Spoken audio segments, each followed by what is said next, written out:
All right, welcome back to the Pursuit of Progress, where we explore real estate, self-improvement, and how to get better every single day. I'm Ben, and as always, I'm joined by my co-host, Adam. Today, we're diving into something that completely changed the way you see opportunities, the Reticular Activating System, or RAS. Have you ever wondered why the moment you start thinking about buying a certain car, you suddenly see it everywhere? That's not luck. It's your brain working behind the scenes, filtering for you what matters. And if you learn how to control it, you can literally train your brain to find success, close more deals, and hit your biggest goals faster than ever. Stick around because by the end of this episode, you'll know exactly how to reprogram your RAS so you can start seeing the opportunities that had been right in front of you the whole time. Wow. Got me pumped up with that intro, buddy. Yeah. Well, welcome, Adam. Yeah, thank you, thank you. This is a You fun one, excited for guys. today?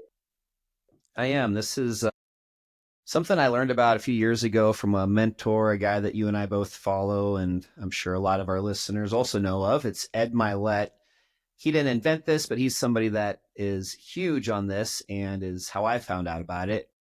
And, I know this is a kind of a tongue twister, reticular activating system.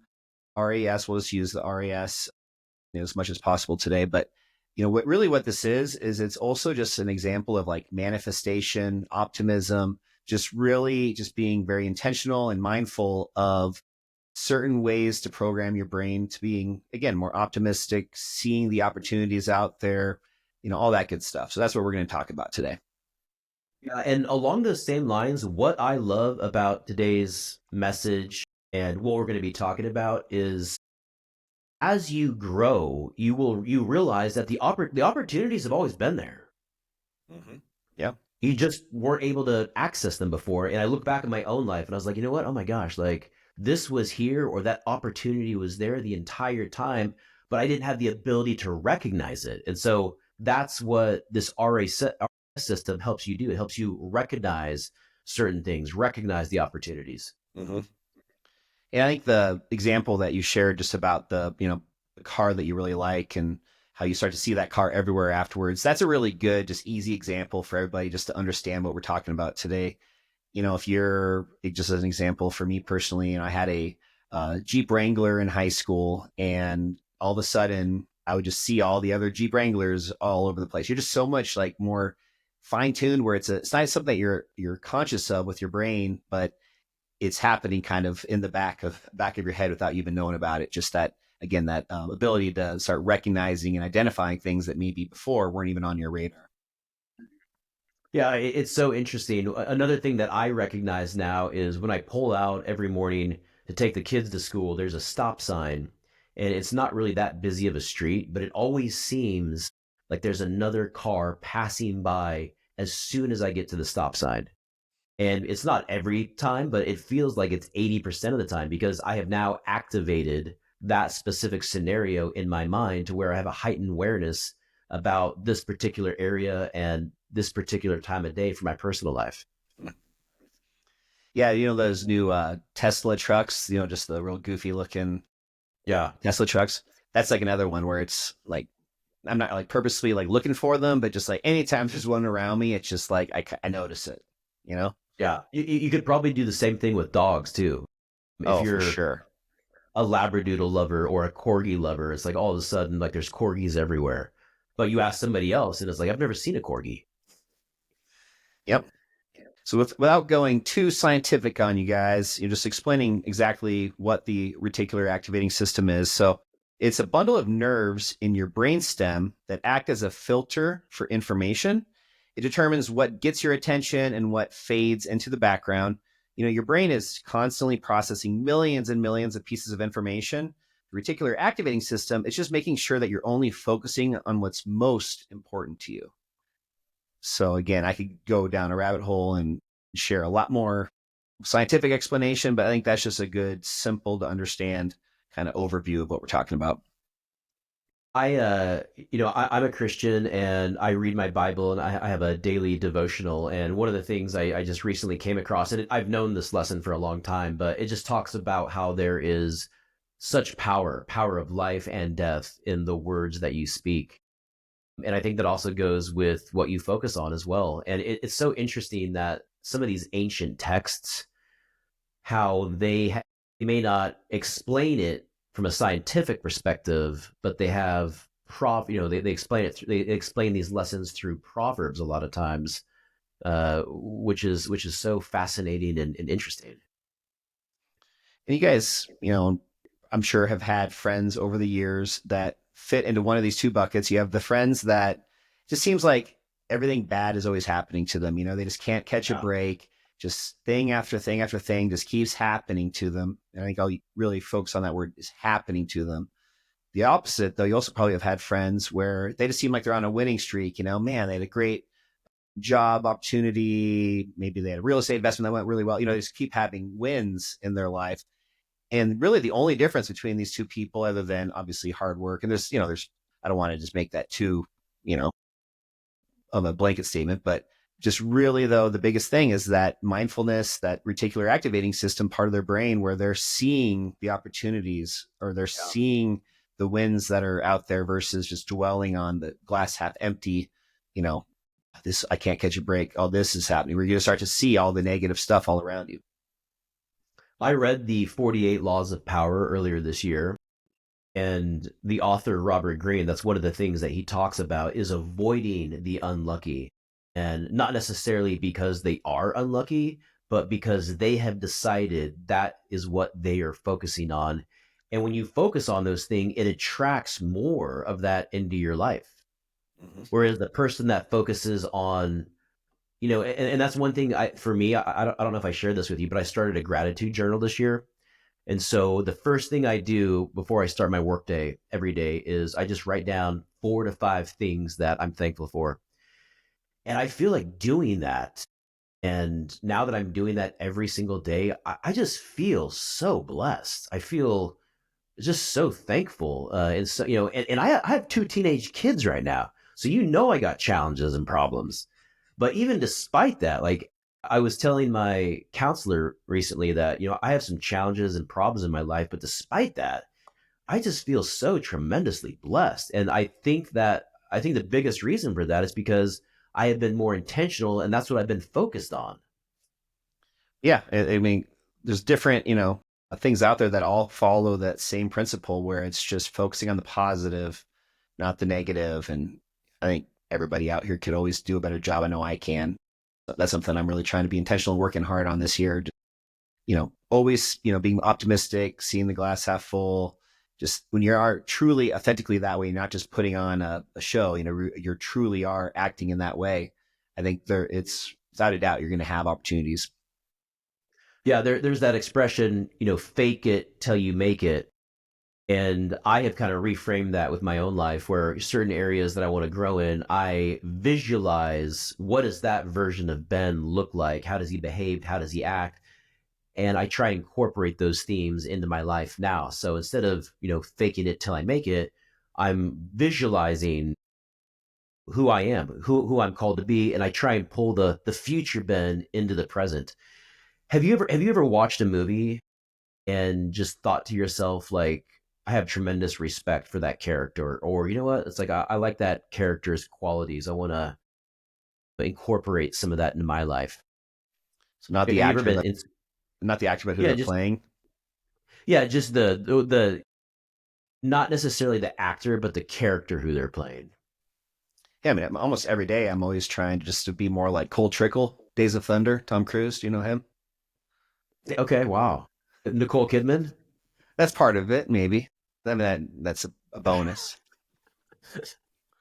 But Days didn't they co-starred in that Days of Thunder, didn't they? That's his love. Yeah, yeah, yeah, Yeah. Wow. yeah. NASCAR, man. Don't even like NASCAR, but that movie, man, it's a good one. It's funny. I'm not a big race car driver or race car fan either, but I started watching that Netflix show. I think it's called Drive or the F1, Formula, yeah, F. and just going behind the scenes and watching some of the stuff, even though I am not a Formula One fan, like wow, I got so hooked, and all of a sudden I'm checking like F1 standings. I'm following up in the season because you get so connected to these guys. when you watch the behind the scenes, like you discover and you learn how real they are. What I love watching about shows like that is that you get to go on the journey with these athletes and you get to see the tremendous amount of preparation and work and focus and I find that exhilarating. I find that very attractive. Yeah, I really like Full Swing, same idea, but with golf. So Mm. let's just talk a little bit more about the reticular activating system and just how it works in everyday life. So I already shared that one example about, like me personally with my Jeep Wrangler or seeing those Tesla trucks. So, again, you decide to buy a Tesla, all of a sudden you're seeing Teslas everywhere. Or maybe you're a pregnant woman, all of a sudden now you're noticing all the other pregnant women that are out there. The biggest thing here is that it's not that there are more Teslas or there's more pregnant women. It's just that your reticular activating system is now tagging that information as relevant, and you're now more aware when that does come across your field of vision. Now, the same principle applies to goals. Just what you focus on is what expands and what grows. So I think that's Yeah. huge.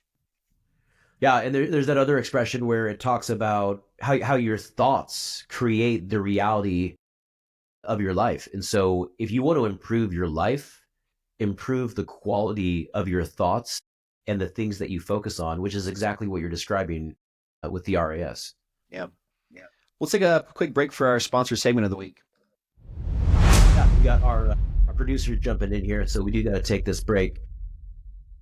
This week's episode is brought to you by Adam Sells Denver because in 2025, real estate isn't just about buying and selling, it's about winning. Look, the market is shifting, interest rates are moving, and the people who get ahead are the ones who actually know how to play the game. And super exciting news, Adam Sells Denver is also partnering with me to co-host a brand new exclusive monthly live webinar, live masterclass webinar where we take you through everything from A to Z about the home buying process and the exact strategies you need to succeed and win 2025. Whether you're a first time homebuyer, seasoned investor, or just trying to make sense of this market, we break it all down in a way that's easy to understand and even easier to apply. To find out when the next webinar is happening, follow Adam Sells Denver on social or visit webinar.adamsellsdenver.com. All right, now let's get back to the show. And to clarify, yeah, really, really excited about that. Going to be doing webinars where we're talking about different real estate strategies. Adam is the founder of that. I'm blessed enough to get to participate, but really, really excited about that. And guess what? There are lots of opportunities in this market right now for buyers, sellers, and ways to make noise, ways to win the game. You guys just think about what we were just talking about and apply that to real estate. Are you looking at the challenging market right now as negative and it's just everything's against you, or are you seeing it as opportunities? Because of Yeah. some of these challenges, a lot of people are staying on the sidelines. This is giving you the ability to have an upper hand, a competitive advantage as a buyer because there's less competition right now. And you have more negotiating power with sellers also because of that. They've got less interest on the homes being sold because there's less buyers out there. So just really, again, looking at this reticular activating system concept and looking at the positives in Yeah. everything that you come across in life. And that's when you separate yourself is during challenging times. When you look at a lot of these S&P 500 companies and the Fortune 500, a lot of them emerged during very difficult economies. I'm reading the House of Morgan right now, where it talks about JP Morgan and his history and how that evolved into modern banking. And some of the biggest blessings for the bank were during the darkest, toughest times because it gave them the ability to come rescue the market or rescue other banks.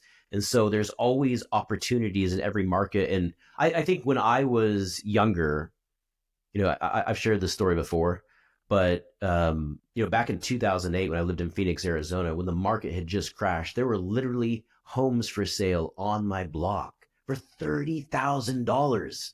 And at the time, I had a credit card that had like a $40,000 or $50,000 limit. I was like, I could literally go buy that home on my credit card, but I was afraid.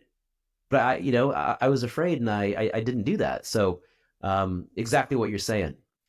Yeah, a lot of the most successful investors, real estate guys out there, they make all of their money, they make all of their best purchases at difficult Yeah. times, recessions, times when there's a lot of uncertainty, the more uncertainty in the market, as long as you have an educated basis behind what moves you're making, I mean, that is the best opportunity to make a lot of money because there's a Yeah. lot fewer people out there doing that. And when you have interest rates that are kind of going up and down and values are changing and, economic growth is increasing and then it's receding, it creates arbitrage opportunities. And, follow Ray Dalio on social as well, because he talks about a lot of the arbitrage opportunities. And I've been educating myself on that. Always got to have that opportunity mindset. I just did my first flip Awesome. earlier this month, and it's a challenging, difficult market, but I did that in Oklahoma with my brother, but it was an opportunity. It's great, man. Yeah, proud of you for that. I want to definitely do an episode where we dive a little deeper and maybe we can get your brother back on just to kind of talk through kind of like a master class just from kind of the start to finish on just how the different process worked and what some of the challenges you guys had and some of the successes. That'd be fun. I would love that. He would love that too. And, we're on here talking about the reticular activating system, and it's like we just can't help ourselves. We go down that real estate path, and we just kind of keep going and going. We just can't help ourselves. Well, let's keep moving on that note and just talk about how you can use this reticular activating system to your advantage. So, first off, Yeah. just that identity and belief shift. So, we've been talking about that already, just about that mindset shift that you're going to need to have if you're really embracing the RAS. So, your brain really seeks to prove what you believe about yourself. If you see yourself as a successful entrepreneur, your brain's going to start feeling like that and filtering for opportunities, not obstacles. The problem is that if you keep telling yourself, I'm bad at sales, your reticular activating system, again, is going to pick up on that. And it's going to start finding evidence to support that self-limiting negative belief you have. So it can be a blessing, but it can also be a curse. You really have to use this the correct way to get its advantages. You got to make sure that you're focused on the right things and having the right attitude. When I have a problem that comes into my life, the first thing I do is I give thanks to God that this problem has entered my life. And I'm thankful for the problem, because I know that this problem is not going to define me. And I know that it's going to be an opportunity for me to grow, for me to learn, for me to get a new experience, and ultimately persevere. And if you have that type of attitude with everything you can, we're talking about identity, beliefs, values, and then you combine that with the RAS. I mean, just think how powerful that is. It's like you're unstoppable. Mm-hmm. Yeah. You're unstoppable. So now let's talk about goal setting and just the daily programming that goes into maximizing this RAS. I said earlier about how I learned about this was from Ed Milet, and he talks just about how writing down these goals daily primes your RAS. And that's very similar to what Ben also shared about having like a gratitude journal. Just again, writing it down, there's something about that that just goes a little bit deeper into your mind and just makes your brain and your reticular activating system kind of latch on to that just a little bit more. So that's an important piece to this is not just thinking about it, but if you can, really just writing it down. And I'm horrible with handwriting, so I prefer typing. But with something like this, I think really just writing it physically with a pen and paper is the best. Yeah, I'm actually doing some coaching right now with Dan Martell, and he is a student of Ed Milet's. Now, Ed charges like, $400,000 a year to work with him one on one. So I'm working with Dan, who's working with Ed. But that's one of the things that he does every day. And that's one of the things that Dan teaches his students is to not just write down your goals. I think, and this was the mistake that I was making, is that I had my goals written down, but I wasn't reviewing them every single day. And so what Dan suggests is that you have them in multiple different places around the house. So he has one in his bathroom, on his bathroom mirror. And then he also has one in the flap of his car. So when he gets in the driver's seat, he pulls his flap down and he sees his goals right there. He also has his goals in the background of his phone. So his screensaver is his goals. And because his goals are constantly in his atmosphere and in an environment, they're constantly top of mind. And so That's awesome. you kind of like, and that's what I wasn't doing in the past. And so now I've learned to do that. And there's other things that he suggests: showing your work. When you show your work, show others what you're doing every day on social. You are also showing yourself what you're doing, reaching out to others, exercising daily. All of these things work with the RAS on attracting others and opportunities into your life? We did an episode almost a year ago all about how goals and really to really be effective, they need to be what's called SMART. I'm not going to go into depth on that, but one of the acronyms with SMART is S, which is be specific. And I think that's really also important is when you're having these morning goals that are kind of priming your day, don't just have it be something generic like I want to make more money. It really needs to be something that's specific and measurable, like, I will earn $10,000 in commissions this month. If you have a Yeah. KPI, a key performance indicator, some measurable, that's going to be making all the difference in the world. That's like the biggest first tip I can give anybody that hasn't at least implemented that into their goal setting and some of these different themes that we've been talking about. Yeah, when you learn how to set goals correctly, I actually did this exercise with my daughter on her running, and Dan, he also has a coaching class on how to set goals and follow through with it correctly to where it's really, really powerful. And so what he does is, he believes in like long-term goals, not 1 year, not 5 year, but 25 years. For my daughter who's in high school, so what we did is, for her, we used, I want to do these things with my running career by the time that I graduate. And so she wrote down 5 things that she wanted to accomplish. And then what you're saying, we then broke down, what do I need to do daily, every single day, so I can make sure that these 5 things happen. And so, one thing that she would need to do is run every day. She would need to get enough sleep. She would need to have a nutritious diet. She would need to get her blood tested periodically to make sure that there's not any deficiencies with her blood work. She would also need to increase her mileage, do tempos, do track workouts during the season. So we outlined all of that. The next step was then identifying who are your resources. So who are the people that are going to support you? So she put me down as her accountability partner. She put Grace down as someone that's going to help encourage her and provide her meals. Her head track coach in cross country, Scott, is going to plan her workouts. Both of her dogs who go on all of her runs with her teammates. So when you look at it like that, like she has this tremendous community that's supporting her. The third thing was, or the fourth thing was identifying what your triggers are. What are things that you can relate to every day that are going to connect you with your goals? And so one of the ones that she wrote down was the dog leash, because every time she takes out that dog leash or the dogs even see it, they just go berserk because they love running so much. And so that was one. I'm looking at some of the medals that she's won in the past. That was another one. And then the final aspect is reward yourself along the way. So when you hit certain milestones or when you accomplish certain things, and it doesn't always have to be a result, or maybe you just ran 30 days in a row or you built out a new habit. Once you've done that, it's important to reward yourself along the way to make the journey more meaningful. Love that. Yeah, that's awesome. Well, it's cool to see your daughter implementing that for a long enough period of time now where she's starting to actually see and reap the rewards of following such kind of a structured, specific set of goals and all that you had to reverse engineer to make it a success. I mean, that's awesome. So I think that's one of And, the and biggest when you gifts you and can when you give your do kids. that, you realize that you're not setting goals, you're scheduling goals. Oh, Mic mic drop. drop.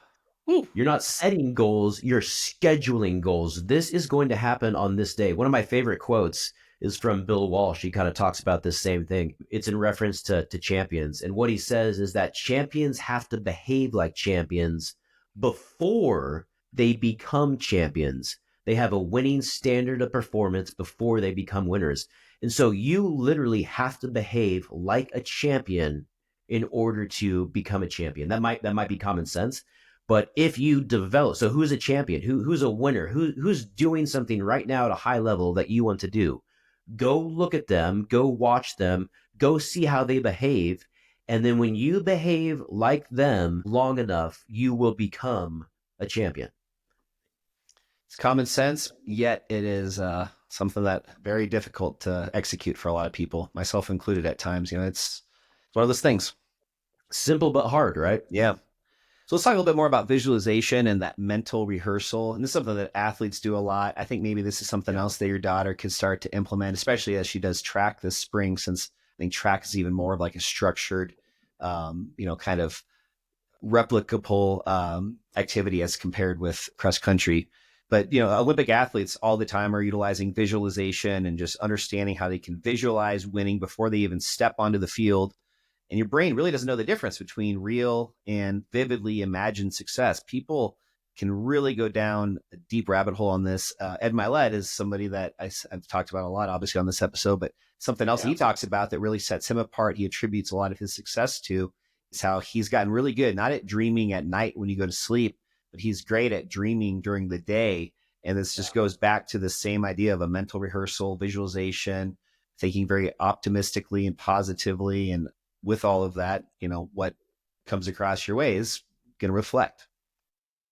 That's right. Coach Prime has that same philosophy as well. I'm a really big fan of his, and he talks about he doesn't dream at night. He dreams when he's awake. And it's, yeah, I mean, I think that we're taught to not.